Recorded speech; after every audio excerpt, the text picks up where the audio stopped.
EyeSpy 2020 offers administrators the ability to configure various parameters of the vision screening program. These parameters apply to all users throughout their entire district. Furthermore, for each parameter, administrators determine whether or not individuals performing the screenings have the ability to temporarily override the settings established by the administrator. To configure the parameters, click on the purple button labeled System Configuration and Screen Size Calibration. If you are accessing EyeSpy 2020 from a mobile device, screen size calibration is not applicable and the purple button will be labeled System Configuration. For a detailed explanation of each of the 7 parameters, place your mouse cursor over the green encircled question mark next to the appropriate parameter.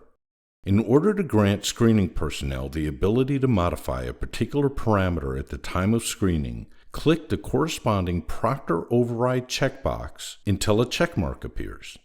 Conversely, if you do not want screening personnel to modify a particular parameter at the time of screening, click the corresponding Proctor Override checkbox until the checkmark is removed. To save your configuration, simply press the Return to Main menu button. Let's discuss each parameter. Screen distance is the distance between the student's eyes and the physical screen of the computer during the screening process, measured in feet. The recommended distance is 10 feet. However, if the space allotted does not allow for 10 feet, establish the longest distance possible and adjust this parameter accordingly.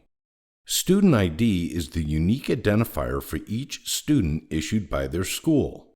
The student ID is necessary for the electronic retrieval of results by parents or guardians, and therefore, this field should be required if you intend on utilizing the paperless reporting system offered by EyeSpy 2020.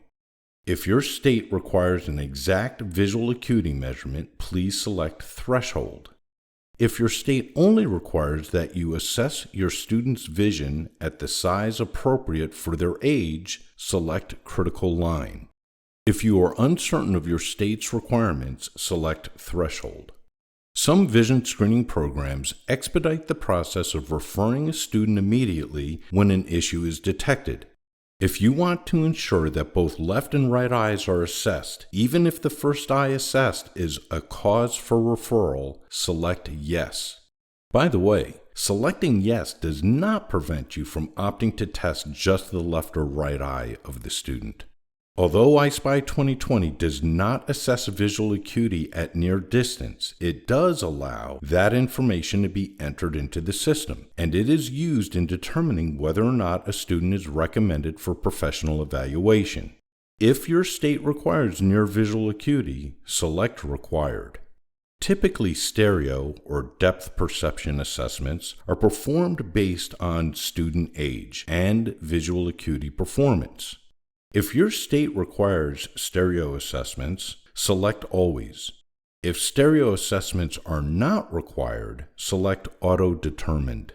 Color assessments are usually performed on select students or as established by state requirements. Additionally, assessing for deficiencies in color vision is usually done only once and not during every vision screening. Select the option that suits your needs. If you have checked Proctor Override for one or more parameters, the Config button will appear on the screening information screen. If no parameters are allowed to be overridden, the Config button will not appear. As noted on the screen, any changes to parameters made by pressing the Config button on the screening information screen are only in effect until the user returns to the main menu.